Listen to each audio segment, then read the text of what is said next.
आप देख रहे हैं एसडीएम न्यूज़। मैं हूं रियाज अंसारी।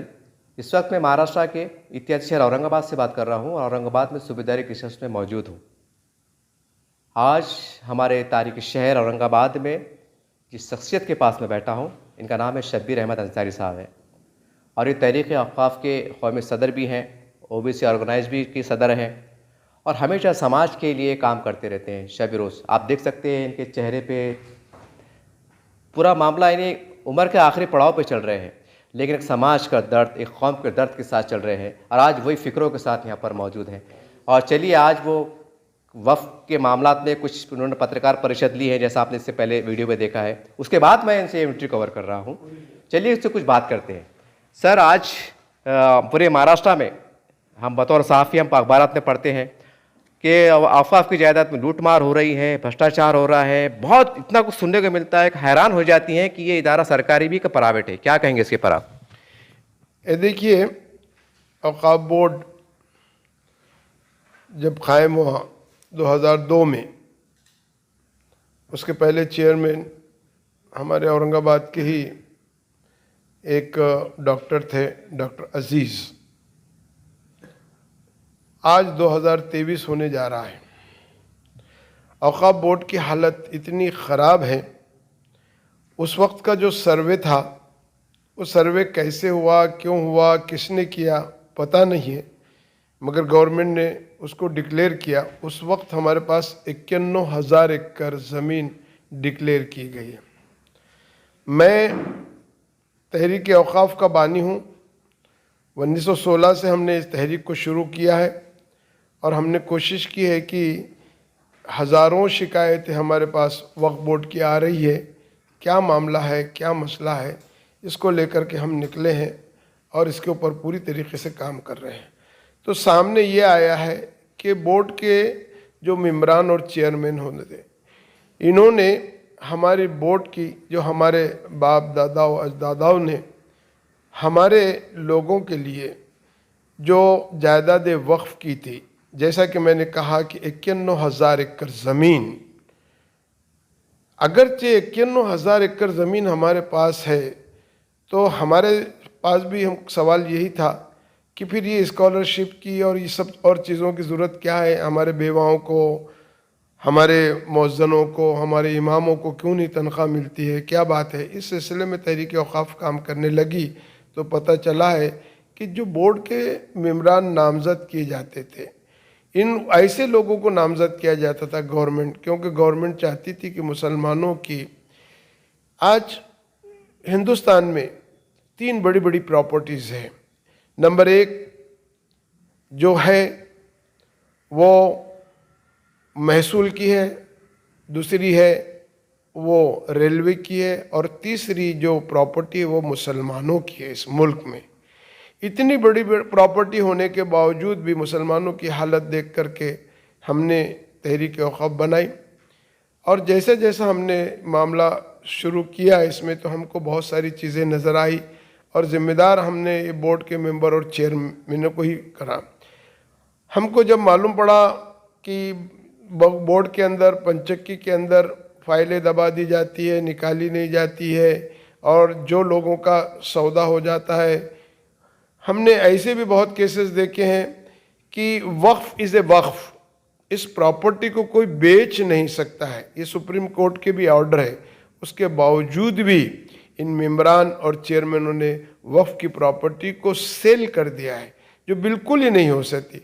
उसी ज़िम्मन में जब हमारे सामने एक मसला सामने आया नागपुर का, कि वहाँ की एक शतरंजी मस्जिद है, उसकी एक ज़मीन थी, उस ज़मीन को वहाँ के लोगों ने और बोर्ड के मेंबरों ने 288 प्लाट करके फ़रोख्त कर दिया।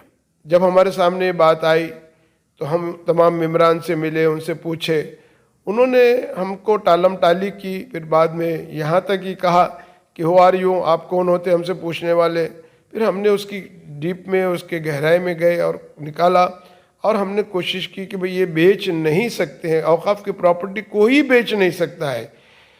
ये जो मुतवल्ली है, जो इनामदार है, ये निगरांकार है, ये बेच नहीं सकते, देख सकते हैं। अगरचे इन्होंने कुछ गलत काम किया तो एक्ट 95 के तहत उनको हटाया जा सकता है। उसको हटाने के बजाय ये तो सेल ही कर रहे थे। तो 288 प्लाट जब बेचे तो हमने इनके ऊपर एफआईआर दाखिल किया है। और एफआईआर में जब इन लोग बड़े जिम्मेदार लोग हैं, ये 7 लोग बहुत बड़े बड़े जिम्मेदार हैं, ये हाई कोर्ट में गए, हाई कोर्ट में इनको स्टे मिला, स्टे नहीं मिला तो सीधा सुप्रीम कोर्ट में गए, आज नहीं तो कल इन पर होने वाला है। इसमें बहुत जिम्मेदार। उसके बाद हमको मालूम पड़ा कि पंचक्की में भी बहुत सारी धंधालियाँ होती है वक्फ बोर्ड के अंदर।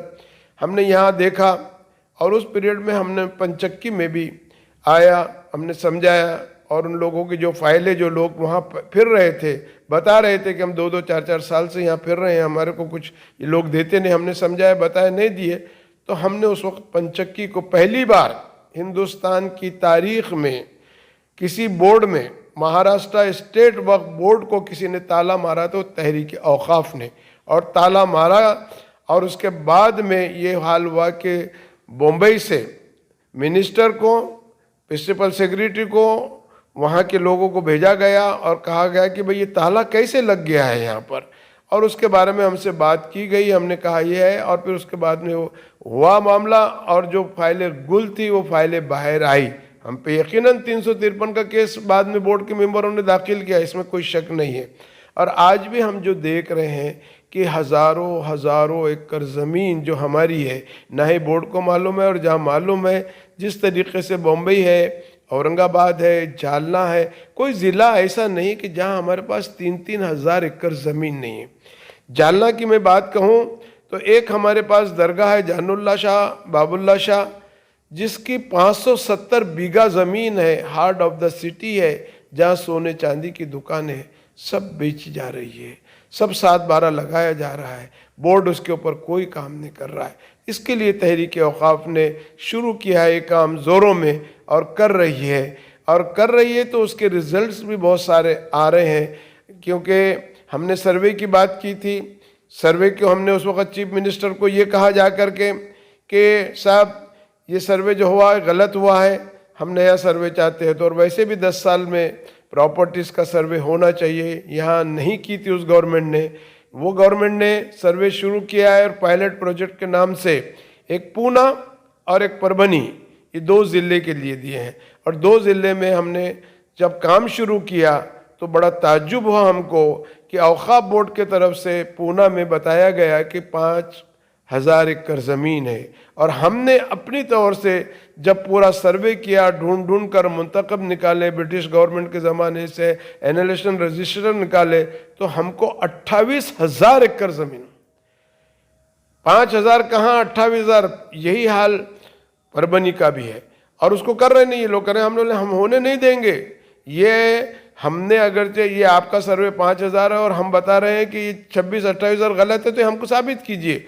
कई मीटिंगें हमारे मंत्रालय में हुई, कई मिनिस्टर हमारे, बोर्ड सो रहा है, बोर्ड को आज भी पता नहीं, बोर्ड के मेंबरों को आज भी पता नहीं है कि ये सर्वे कब हुआ, कहाँ हुआ, कैसे हुआ, कौन कर रहा है। आज भी बोर्ड के मेंबरान सो रहे। कई बार बोर्ड के मेंबरान को हमने कहा कि देखिए सर्वे की ज़रूरत नहीं, मगर वो इतने मशगूल है प्रॉपर्टियों को बेचने में, देने में, लेने में, करने में। औकाफ बोर्ड का मामला मैं बतलाऊं कि बहुत ही ख़राब चल रहा है। एक तो सबसे पहली बात यहाँ कि स्टाफ नहीं है।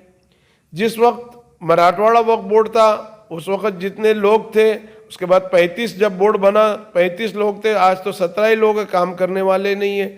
दूसरा परमानेंट सीओ नहीं है, उस कैटेगरी का सीओ नहीं मिलता है यहाँ पर। और सीओ आता है तो वो सीओ को ये लोग काम नहीं करने देते हैं। मैं बता दूं आपको कि 2010 से 2014 से 2023 तक परमानेंट सीओ यहाँ नहीं है। यहाँ ऑफिस में बैठते नहीं लोग, 2-2 4-4 5-5 दूर से मीलों से यहाँ आते हैं। यहाँ कोई मिलता नहीं है, सीओ मिलता नहीं है, बोर्ड के लोग बैठते हैं। बोर्ड के लोगों को हमने कई बार इंतबाह किया है कि देखिए आप जिम्मेदार है, आप ज़िले में जाइए, आप बोर्ड में आके बैठिए। ये लोग आते नहीं है और एक मीटिंग लेते हैं, अंधेरे में पता भी नहीं चलता है, वादा करते हैं कि हम फिरेंगे। असल में बोर्ड के मेंबरों को आकर के यहाँ पर उनका जो दफ्तर है महाराष्ट्र का, उसमें बैठकर देखना चाहिए क्या है। वो कभी उसके लिए उन्होंने कोशिश नहीं की कि क्या है, कैसा है, क्या है। थोड़ा थोड़ा जब नए मेंबर आ जाते हैं, जोश में आते हैं, हम यूं कर देंगे, हम सीबीआई की, हम इसकी इंक्वायरी वगैरह करेंगे, और जहां से उनका हफ्ता शुरू हो जाता है, धंधा शुरू हो जाता है, फिर वो खामोश हो जाते हैं। यही मसला हमको देखने आने वाला है। अभी भी हम ये जो देख रहे हैं, आज जो चेयरमैन है हमारे पास, जिसका नाम है वजाहत मिर्ज़ा, मैं 2 साल से ताक़ुब कर रहा हूं उनको, और उनको समझा रहा हूं। बोर्ड के मेंबरों से पर्सनल मिला हूं, उनको समझाया हूं कि देखिए हमारे बाप दादाओं ने बहुत बड़ी जायदाद हमारी रखी है, आप इसका तहफ़्फ़ुज़ कीजिए। हम ये आपको 2 साल से मुझे समझाया जा रहा है, बताया जा रहा है कि नहीं हम करेंगे, हम करेंगे। पर मैं बताता हूं कि कम से कम 40 से 50 लेटर मैंने इनको लिखे हूँ, एक का भी जवाब। ये तहरीक औक़ाफ़ इतनी बड़ी एक ज़िम्मेदार तहरीक है, जो मुसलमानों की बड़ी तहरीक है। आज तक मुसलमानों में कोई तहरीक नहीं थी, न ही बोर्ड के बारे में कोई कहता था, मगर ये तहरीक बनने के बाद में एक का भी जवाब हमारे को आज तक मिला नहीं। हमने कई बार कहा, समझाया, बोला, करा कि भाई देखिए ये ऐसा ऐसा हो रहा है। अभी भी हमारे सामने बहुत सारे मसले जो आए हैं बोर्ड के, मैं बता रहा हूँ आपको कि बता नहीं सकते हम कि ये जो बम्बई में कम से कम 72 ऐसी बड़ी बड़ी प्रॉपर्टीज़ है, करोड़ों अजबों रुपयों की, इन्होंने बिल्डरों के साथ मिल कर के उसका लेन देन किया हुआ है। तहरीक औक़ाफ़ उसको निकाल रही है, एक एकदम से कर रही है, और उसको भी सेल कर दी है। अब लोगों में घबराहट पैदा हो गई तहरीक औक़ाफ़ के बारे में। हमको दमदाटियाँ भी आती है, हमको ऑफ़र भी आती है, हमको और गलत तरीके से भी बोला जाता है, मगर तहरीक औक़ाफ़ इस मामले में रुकने वाली नहीं। मैं सिर्फ औरंगाबाद में, पूरे महाराष्ट्र का कोई ज़िला, कोई ताल्लुक़ा ऐसा नहीं है, नहीं फिरता हूँ, वहाँ की प्रॉपर्टी को निकालता हूँ, समझता हूँ, उनको समझाता हूँ, और उनको कहता हूँ कि देखिए भाई ये प्रॉपर्टी है, हम लोग ही इसके मामले में जब तक नहीं लिखेंगे, ये जब तक कि तहरीक नहीं बनती है, मूवमेंट नहीं बनती है, चढ़वड़ नहीं बनती है, हमारे मसाइल हल होने वाले नहीं है। इसी तरीके से ये जो हमारी प्रॉपर्टी धीरे धीरे, और कोई भी हुकूमत हो, किसी की भी हुकूमत हो, गवर्नमेंट हो, पहले तो हमारी गवर्नमेंट थी जो 2002 से 2014 तक जिसको हम अपनी गवर्नमेंट कहते थे, उनके ज़माने में ही सबसे ज़्यादा हमारी प्रॉपर्टी को नुकसान पहुंचा है। मिसाल जिसकी दी जाती है कि अंबानी को बेच दिया गया है, कोर्ट में केस चल रहा है, ये बोर्ड के लोगों ने ठहराव पास करके उसको बेच दिया। आप इससे अंदाज़ा लगा सकते हैं कि अंबानी जैसे को बेचा गया है तो और कितने लोगों को बेचा गया है। जैसा मैंने नागपुर की मिसाल दिया हूँ कि 288 प्लाट करोड़ों रुपये के बेच दिए, जिनके ऊपर मैंने एफआईआर था, आज तक किसी ने भी नहीं किया था। तारीख में पहली बार ऐसा हुआ। और तहरीक औक़ाफ़ से यकीन में बहुत सारी चेंजेस आई है, इनको भी समझ में आ रहा है कि बहुत ये तहरीक औक़ाफ़ जो काम कर रही है, ये ग्रास रूट से काम कर रही है, लोगों को बता रही है, और लोगों के अब समझ में भी आ रहा है कि ये हमारी अपनी ज़मीनात है, हम गवर्नमेंट से दूसरी ज़मीन मांगने के लिए जाते हैं। मैं आपको एक बात बतलाऊं कि फडणवीस जब चीफ मिनिस्टर थे तो हमने एक मीटिंग उनके साथ की, और फडणवीस साहब से जब बात हुई तो मैंने फडणवीस साहब से एक ही रिक्वेस्ट की, गुजारिश की, बोला साहब देखिए हमारी आज जो औक़ाफ़ की प्रॉपर्टी है वो 51,000 एकड़ ज़मीन है, ये हम मानते नहीं मगर फिर भी ठीक है, चलो गवर्नमेंट का आंकड़ा है, मान लेने के तैयार है। मेरी आपसे गुजारिश है कि ये 51,000 एकड़ ज़मीन हमको वापस कर दीजिए। हम किसी चीज़ की भी डिमांड नहीं करेंगे आपसे, ना ही स्कॉलरशिप की डिमांड करेंगे, ना ही हम अपने कॉलेजों के लिए कोई और ज़मीन मांगेंगे, ना और किसी चीज़ के लिए मांगेंगे, हम अपना इसमें करेंगे। और मैं आपको ये वादा करता हूँ कि ये ज़मीन अगरचे हमारे लोगों के हवाले कर दी जाए तो गवर्नमेंट को चलाने के लिए हम पैसा देंगे। फडणवीस हंसने लगे, बोला पहला मुसलमान आया है, चाहिए क्या है? उन्होंने कहा साहब कि देखिए हमारे पास स्टाफ नहीं है। ठीक है, हमने कहा कि देखिए हमारे पास कई ज़िले में कोई ऑफिस नहीं है, ऑफिस होना चाहिए। ठीक है, वो भी हम कर देंगे। हम लोग इसको ग्रांट नहीं है। वो एक बीजेपी का मुख्यमंत्री होने के बाद उसने सब चीज़ किया, और करने के बाद जब उसके ऊपर अमल आवरी का टाइम आया तो उनकी गवर्नमेंट गिर गई, जिसको हम अपनी गवर्नमेंट कहते थे, जिसको शिवसेना, कांग्रेस और राष्ट्रवादी से मिली। उन्होंने हमारे जो मसले थे और जो बातें हमने की थी उसको एक ठंडे दफ्तर में डाल दिया, जिसको हम अपना कहते हैं। कि नहीं तो आज जो स्टाफ नहीं है जिसकी वजह से हमारा काम हो रहा है, नहीं हो रहा है, वहाँ पर उस वक्त के जो फाइनेंस मिनिस्टर थे अजित पवार थे, अजित पवार ने जानबूझ करके स्टाफ की मंजूरी नहीं दी। आज ये 17-18 लोग जो काम कर रहे हैं, जिसकी वजह से हमारा काम नहीं हो रहा है। हमारे को जो जगह चाहिए थी, जगह हमने कहा था कि जिस तरीके से चैरिटी कमीशंस हर जगह उनके ऑफिस है, उनको वो स्टाफ मिलता है, गवर्नमेंट देती है, उसी तरीके से हमको भी ये दिया जाए और इस तरीके से हम चलाएंगे। वो भी हमारा इन लोगों ने ठंडे बस्ते में डाल दिया। हमने परमानेंट सीओ की बात की थी, कैटेगरी का सीओ मिलता ही नहीं, ना बोर्ड के मेंबर आते हैं, ना कोई गवर्नमेंट कोशिश करती है। जब तक कि यहाँ परमानेंट सीओ नहीं होता है, हमारे मसाइल हल होने वाले नहीं। जब तक कि हमारे पास यहाँ स्टाफ नहीं होता है, ज़्यादा से ज़्यादा हमारे मसाइल हल होने वाले नहीं। हम कहते हैं ये आते हैं हर 5 साल को, 5 साल तक बहुत बोलते हैं कि हम ये करेंगे, हम त्यों करेंगे बोलेंगे सब लोगों ने, इसके पहले के भी लोगों ने। अभी भी जब हम इनको कह रहे हैं, मैं 2020-21 से ये जो आपके नए चेयरमैन वगैरह बने, मेंबर बने हैं, काबिल लोग हैं सब, इसमें कोई शक नहीं है, अच्छे लोग हैं, पढ़े लिखे लोग हैं। इनको समझाने के बावजूद भी समझ में नहीं आ रहा है। मगर अब तहरीक औकाफ अब अलग एक मोड़ लेने जा रही है। समझा करके हमने समझ लिया कि नहीं हो रहा है, तो अब हमने तय कर लिया है कि आने वाले दिनों में, क्योंकि ये हम जैसा आपको बताया कि प्रॉपर्टी बहुत है और आज अपने कब्जे में भी है, मगर हमारे कब्जे वाली ज़मीन को किस तरीके से दे दिया जा रहा है वो आज मैं सारी चीज़ें बता नहीं सकता हूँ, क्योंकि बहुत बड़ा मामला है। 51,000 का कोई मामूली मामला नहीं है।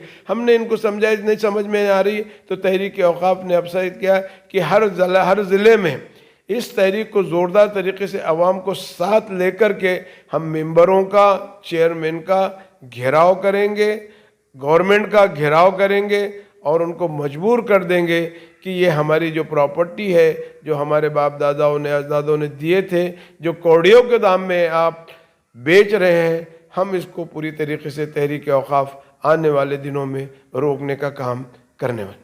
सर, आपने बहुत तफसील से बता दिया। बहुत अच्छी बात है कि जो देखने वाले खासकर मुसलमान हैं और जो कौमी लीडरान हैं, जो आपने आपको लीडर कहते हैं, उनको भी कहीं ना कहीं एक सबक मिल रहा होगा, कुछ समझ में आ रहा होगा। मेरा सवाल ये है, जब आप एक तहरीक के बानी होके, एक आज़ाद होके इतनी बड़ी कानूनी लड़ाई लड़ते हैं, केस दायर करते हैं, तो जो वक्फ बोर्ड के अंदर मेंबरान बैठे हुए हैं वो भी पढ़े लिखे लोग हैं, तो फिर वो कानून मतलब वो केस दायर क्यों नहीं करते उनके तब एक्शन, जबकि बिठा इसलिए गया है कि आप हिफाजत कीजिए।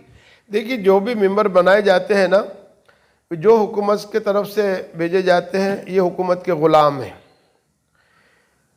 हम इनको ग़ुलामी कहते हैं, क्योंकि इनको हमारे कौम से कोई दिलचस्पी नहीं और कोई हमदर्दी नहीं है। इनको अपनी पार्टी से हमदर्दी है। ये पार्टी से हमदर्दी रखते हैं, ये कौम से हमदर्दी नहीं रखते हैं। इसी वजह से ये हमारे को जो नुकसान पहुंच रहा है, इसी वजह से पहुंच रहा है। और हमारी अभी डिमांड ये है कि अब नॉमिनेशन गवर्नमेंट ने नहीं करना, बाज़ाब्ता जिस तरीके से पंजाब में, अमृतसर में उनके बोर्ड के इलेक्शंस होते हैं, चुन के आते हैं, औकाफ बोर्ड के लिए भी इलेक्शन करवाए जाए, अच्छे लोगों को चुन करके भेजा जाए या अच्छे लोगों को वहाँ पर नुमाइंदगी दी जाए, तभी ये सारी पार्टी की। जो आपने मेंबरान की बात की है, ये मेंबरान के पीछे मैंने बताया ना कि जो मेंबरान है वो ख़तई वो कौम के हमदर्द नहीं है। लगता है ये मुसलमान है, मगर इनको हमारी जायदादों से कोई लेना देना नहीं है। इनको सिर्फ अपने आका को खुश करना है। अपने आका ने कह दिया है कि अंबानी को दे दो, बड़ा फोन वालों को दे दो, वीडियोकॉन वालों को दे दो और किसी को दे दो। सारी ज़मीनात आज हमारी जो है वो कांग्रेस के बड़े बड़े लीडरों के पास है, वो राष्ट्रवादी के बड़े बड़े लीडरों के पास है। आप कहीं, आप अम्बेजोगा में जाए, एक पंडित राव दौड़ बोल करके मिनिस्टर था, उसने हमारी प्रॉपर्टी को ले लिया, प्लॉटिंग कर दिया, बेच दिया। हमारा बोर्ड देखता रहा, खामोश रहा। इसी तरीके से औरंगाबाद के भी जो हमारी हज़ारों एकड़ ज़मीन की ज़मीन थी, अब ATA शेख की रिपोर्ट आप पढ़ेंगे तो खून के आंसू निकल जाते हैं। ATA के शेख की रिपोर्ट में एक ही बात मैं आपको बतलाता हूँ कि मौलाना आज़ाद एजुकेशन जो संस्था है, इंस्टीट्यूट है, उन्होंने जब इंक्वायरी की तो उस वक़्त उसको 165 एकड़ ज़मीन यहाँ दी गई थी जी।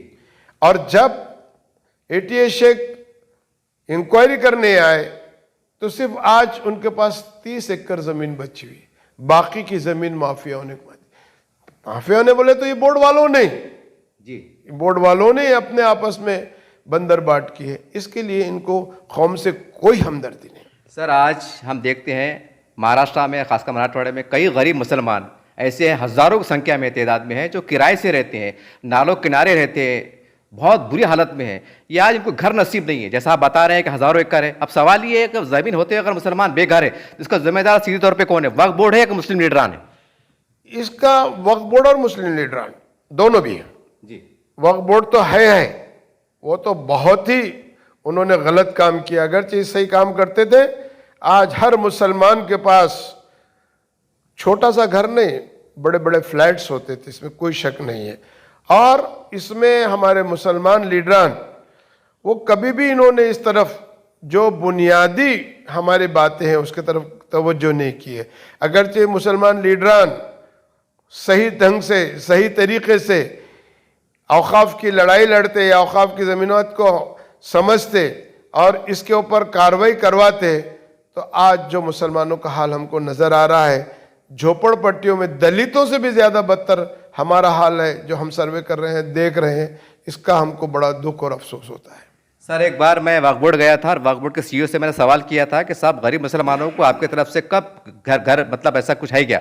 उन्होंने साफ अल्फाज में कहा था कि मंशा वक्फ के अंदर ऐसा कोई प्रावधान नहीं है कि हम गरीब मुसलमानों को घर बना के दे सके। फिर सवाल फितरी तौर से ये आता है, जैसा आपने जानकारी दी है कि बिल्डर माफिया के पास चले जाता है, ये अपना बाप का माल समझ के ले लेते हैं, तो फिर ये कौन से मंशा वक्फ के तहत या कौन से कानून के तहत जाते हैं? इस पर वजाहत फरमा दीजिए आप। देखिए, मंशा वक्फ बिल्कुल सही बात है। शरीयत में तो यही बात होती है कि मंशा वक्फ के तहत काम किया जाए, मगर जितने भी आप यहाँ के मामलात हमने देखे हैं, तहरीक औकाफ ने जो सर्वे किया है, आउट ऑफ लिमिट एक्ट के खिलाफ जा कर के इन लोगों ने या तो गवर्नमेंट को खुश किया है या अपने घरों को बना है। आप जो इमरान के हाथ, आज जो वक्फ ऑफिसर है ना, ये वक्फ ऑफिसर, इनकी बहुत मामूली सी तनख्वाह है।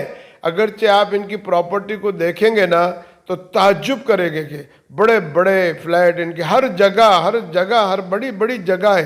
कहाँ से एक मामूली सा तनख्वाह कमाने वाला आदमी, उसके पास इतनी बड़ी प्रॉपर्टी आ गए। सारे वक्फ ऑफिसरों के बारे में हमने जानबूझ की है। ऐसे कई वक्फ ऑफिसर हमको नजर आए, अरे उन्होंने तो कमाल ही कर दिया है, कमाल। हमारी प्रॉपर्टीज को कैसा धोखा दे करके कैसे लोगों को उन्होंने प्रॉपर्टी को दिया। अभी पुणे के अंदर जब हमने देखा एक बड़े बिल्डर को, जब सीओ साहब को ये नहीं आता कि वक्फ मंच के खिलाफ जा रही है करके, ये सारी बातें जो हमारे सामने, जो बम्बई के जो बिल्डरों को, बड़े बड़े बिल्डरों को जो दिया है, वहाँ मंशा नज़र में नहीं आता है। मगर ये सिर्फ यही धोखा देते हैं कि हम गरीबों को नहीं देख सकते। आज बोर्ड के मेंबर के पास जाएंगे तो वो यही बोलेंगे कि भाई हम नहीं दे सकते। फिर ये 51,000 एकड़ ज़मीन गई कहाँ, किधर गई है? सवाल हम ये करते हैं तो उसका जवाब नहीं। सर, आज ये आखिरी सवाल ले लेता हूँ। सर, आज वक्फ बोर्ड के अंदर फौजिया मैडम तहसीर खान जो राष्ट्रवादी से आते हैं और एमआईएम के खासदार इम्तियाज अली साहब हैं, ये बहुत काबिल लोग हैं, पढ़े लिखे लोग हैं, और आपकी जो तजुर्बा है, तवील वक्फा है वक्फ बोर्ड के लेकर, तो आपकी तजुर्बे की रोशनी में इनको कीमती राय मशवरा देंगे कि आप किस तरह से चलिए, ऐसा कोई राय देंगे आप? जी, मैंने बहुत कहा इन लोगों को कि देखिए, ये जो प्रॉपर्टी वक्फ की है, ये बहुत ही ये है, आपको इसको संभालना बहुत ज़रूरी है। और आप बड़े बड़े काबिल लोग हैं, आप बड़ी बड़ी पोस्टों पर हैं, आप खासदार हैं, आप आमदार हैं और बड़ी पोस्टों पर हैं, मगर होता ये है कि ये लोगों को जिस तरीके से उसके लिए वक्त देना चाहिए, जिस तरीके से इन्होंने वादे किए थे कि हम करेंगे, आज हमको नज़र नहीं आता। आज भी मेरी इन लोगों से यही गुजारिश है कि वो अभी वक्त बहुत गुजरा नहीं है, आज भी अगरचे वो समझ लिए कि ये जो ज़मीन है वो अल्लाह की ज़मीन है। ये बोर्ड के मेंबर नामज़द ज़रूर है, मगर इनको आज नहीं कल अल्लाह के पास जाके जवाब देना है और देना ही पड़ेगा। लोगों ने अगरचे तुमसे जवाब यहाँ नहीं मांगा तो ठीक है, मगर अल्लाह के पास तो आपको ये जवाब देना ही होगा। इसके लिए आप अच्छा काम कीजिए, मगर इनसे उम्मीद नज़र नहीं आती। सर, एक सवाल और जहन में आ गया कि जैसा हम देखते हैं जब वक्फ बोर्ड की ज़मीनात का मसला आता है तो इसका सीधा ताल्लुक शरीयत से आता है, क्योंकि दरगाह है, अल्लाह का घर, मस्जिद है, सारी बातें। तो सवाल ये, फिर जुमा की खुतबात में हज़ारों लाखों मजमा होता है मस्जिद के अंदर, फिर नई नस्ल जो खुतबे के दौरान बैठती है, तो हमारे उलमा इकराम को आगाह क्यों नहीं करते? इसमें तो कोई पॉलिटिकल बात भी नहीं है। देखिए, हमने तमाम मजहबी तंजीमों के लोगों को। आपको पता चलना चाहिए जी कि हिंदुस्तान में मजहबी तंजीमें हमारी बहुत बड़ी बड़ी है, जी मगर हमने जब तहरीक औकाफ बनाई इनसे भी हमने सवालात किए, मगर ये बिल्कुल नहीं इसके तरफ आते नहीं है, बोलते नहीं है, करते नहीं है। अभी अभी जब मेरी तहरीक ज़ोरों में शुरू हुई तो पर्सनल लॉ के बोर्ड के कुछ लोगों ने, मैं नाम के साथ कह सकता हूँ, बोलिए। कि मौलाना दरियाबादी ने मुझसे फ़ोन पे किया कि शब्बीर भाई आप मुझे हमको मदद कीजिए, अभी हमने पर्सनल लॉ बोर्ड में ये जो मसला आप जो बोलते हैं कि ये लोग क्यों नहीं आवाज़ उठाते हैं हमारे औकाफ की जायदाद के लिए, तो आपसे मदद चाहिए। पिछले टाइम जमात इस्लामी की एक मीटिंग हो गई बम्बई में, महाराष्ट्र से, और मशवरे के लिए सबको बुलाए थे। उनका एजेंडा देखा, एजेंडा में सब बातें थी, मगर औकाफ बोर्ड के बारे में नहीं थी। मैंने उनसे सवाल किया कि क्यों भाई, ये इतनी बड़ी प्रॉपर्टी है जो हमारी कौम की है, इसके बारे में आप क्यों नहीं काम करते हैं। मैंने और बहुत सारे अलग लोगों को, जमातुल उलमा है, बहुत बड़ी तंजीम है, मगर वो औकाफ के लिए काम करने के लिए तैयार नहीं है। वजह हमारे ये समझ में आई कि ये जो लोग हैं, मैं नाम नहीं लेना चाहता हूँ, उनके पास ही भी हमारी हज़ारों एकड़ ज़मीन इन्होंने दबा करके बैठी है। सर, जाते जाते आम मुसलमानों को क्या मैसेज है कि आप किस तरह से इसमें आगे बढ़ सकते हैं, इसको बचाने के लिए अपना एक मरकजी किरदार अदा कर सकते हैं, कोई मैसेज आम मुसलमानों के नाम? आम मुसलमानों से मैं यही गुजारिश करूँगा कि ख्वाब गफलत में वो आज तक सो रहे थे, या वो ये समझते थे कि ये प्रॉपर्टी हमारी नहीं है, हमको इससे क्या लेना देना है, ऐसा नहीं है। देखिए, ये जो प्रॉपर्टी है ये हमारे बाप दादाओं ने या हमारे बुज़ुर्गों ने जो दरगाहों के नाम पर वगैरह जो दी है, वो सब हम इसके मालिक हैं। इनको ये पता नहीं था, मगर अब तहरीक औकाफ उनमें ये रूह फूक रही है, ये बता रही है, और उनको यही कह रही है कि आपको सामने आना पड़ेगा, और जब तक कि आप एक तहरीक के रूप में सामने नहीं आएंगे, जब तक ये जितनी प्रॉपर्टी है, हम तमाम मुसलमानों से, महाराष्ट्र के, हिंदुस्तान के, मैं यही गुजारिश करता हूँ कि आप औकाफ की प्रॉपर्टी को बचाने के लिए अपने अपने जगह तहरीकें बनाइए, तहरीक से जुड़िए, और जो तहरीकें सामने आ जाती है वो कामयाब होती है। तो आम लोगों ने तहरीक औकाफ से जुड़ना चाहिए और रोड पर आना चाहिए। ये कोई भी खैरात में दी हुई नहीं है, ये उन लोगों ने, हमारे बाप दादाओं ने हमारे लोगों के लिए, हमारे बेवाओं के लिए, हमारे इमामों के लिए, हमारे मौज़नों के लिए, हमारे बच्चों के लिए। पहले आप देखते थे मुसाफिर खाने थे हमारे पास, वो मुसाफिर खाने कहाँ चले गए, आज हमारे नज़र नहीं आते। किस लिए रखा गया था, किस लिए ये मुसाफिर खाने, ये होना चाहिए। आज औरों के मिलते हैं मगर हमारे मुसाफिर खाने नज़र नहीं आते। इसके लिए अवाम ने एक साथ जुड़ करके इस तहरीक को साथ देना। जब तक तहरीक में नहीं आओगे, जब तक हम अपने मसाइल हल नहीं कर सकते। इस तरह से आपने शब्बीर अहमद अंसारी साहब को बात को सुना। साफ का दौरा बड़ा मसरूफ़ था, हमने थोड़ा सा वक्त उनसे मांगा, और ये हमारी खुशनसीबी है कि साहब ने हमारे लिए कीमती वक्त दिया। एक ही मकसद था कि वक्फ चीज़ क्या है, वक्फ बोर्ड क्या है, वक्फ ज़मीनात क्या है, साहब के तजुर्बे की रोशनी में आम मुसलमानों के सामने लाया जाए और ज़िम्मेदारों के सामने लाया जाए। जैसा साहब ने एक बहुत बड़ी बात की है कि इनके, जैसा इन्होंने कहा है कि राष्ट्रवादी कांग्रेस है, कांग्रेस है, और जो सियासी लीडरान हैं, इनके लीडरान के पास सैकड़ों एकड़ ज़मीन चले जाती हैं, बड़े बड़े बिल्डर लाफिया के चल जाती हैं, बड़े बड़े कारोबारी लोग उनके पास चले जाती हैं, और हज़ारों की संख्या में गरीब मुसलमान किराए से रहने पर मजबूर हैं, बेबसी की ज़िंदगी गुजार रहा है, उनको ज़मीन नहीं मिल पाती है। बड़े अफसोस और बड़ी हैरत की बात है। और हर इलेक्शन के मौके पे, चाहे विधानसभा हो, लोकसभा हो या कॉरपोरेशन के इंतखाबात हो, तो यही मसीहा जो अलग अलग चेहरों से पहचाने जाते हैं, अलग अलग नामों से आते हैं, अलग अलग पार्टियों से आते हैं, धुएंधार भाषण करते हैं, ये मुसलमानों हम तुम्हारे मसीहा हैं। और जबकि साहब ने कहा है कि अगर वक्फ बोर्ड का सही इस्तेमाल कर लिया जाए तो मुसलमानों को भीख मांगने की जरूरत नहीं है। अफसोस और सद अफसोस है तमाम मुसलमानों पर जो अपने आप को मुसलमान के नेता कहते हैं, लीडर कहते हैं। ये मैं नहीं कह रहा हूं, इस साहब की रोशनी में साहब ने जो मालूमात दी है उसके पस मंजर में कह रहा हूं। ये बहुत दर्दनाक और शर्मनाक बात है, ये बहुत दर्दनाक शर्मनाक बात है। मैं तो हैरत करता हूं कि ये तमाम लोग स्टेज पे आके अपने आप के मुसलमान के लीडर कैसा कहते हैं कि आपका जमीन मुर्दा है, कि आपको शर्म नहीं आती है, कि आपको एहसास नहीं होता है कि जमीन हमारी है, सब कुछ हमारा है, कानून है, कायदे है, अदालत जिंदा है, सब कुछ है, और सरकार ने वक्फ बोर्ड बना के आपके पास दिया है, उसके बाद भी लूटमार होती है। और हम जो सरकार को बुरा कहते हैं, बीजेपी को गालियां देते हैं, आरएसएस को बुरा बोलते हैं, जरा शर्म नहीं आती कि जो चीज हमारे पास है हम उसका इस्तेमाल सही नहीं कर पा रहे हैं और गैरों को बुरा बोल रहे हैं? क्या हक पहुंचता है आपको? आज भी वक्त है, जब साहब ने कहा है, अपने जमीन को झिझोड़िए और वक्फ बोर्ड के ऊपर काम कीजिए। आपकी नेतागिरी वक्फ बोर्ड पे कीजिए, आपको ऑटोमेटिक वोट मिलेंगे। आपको सिर्फ मुसलमानों के वोट चाहिए ना? आपको इसलिए भेजा जाता है कि मुसलमानों को, टोलों को लाओ, उनके बस्तियों को लाओ, उनके वोट गिराओ, आपको वोट मिलेंगे। लेकिन ये दरवाजे से आप मुसलमानों को फायदा करो, आपका भी भला हो जाएगा, गरीबों का भला हो जाएगा। याद रखिए, साहब ने कहा है कि अल्लाह आपसे पूछेगा। ये बहुत बड़ी बात है। दुनिया 2 दिन की है, गुजर जाएंगी। सवाल यह है, जो तहरीक उठती है, बड़े बड़े लीडर रोड पे आते हैं, बाद में खामोश बैठ जाते हैं, आखिर क्या वजह है? आप तो कुर्सी पे बैठे हुए हैं, आप तो इख्तिदार में हैं, कानून आपके हाथ में है, सारी बातें, मालूमात आपके हाथ में, क्यों आगे बढ़ नहीं पाते? क्यों आगे बढ़ नहीं पाते? और कहते हैं कि इस देश का मुसलमान दलितों से बिछड़ कर रह गया है। क्या आपको यह जुमला बोलते वक्त स्टेज से शर्म नहीं आती?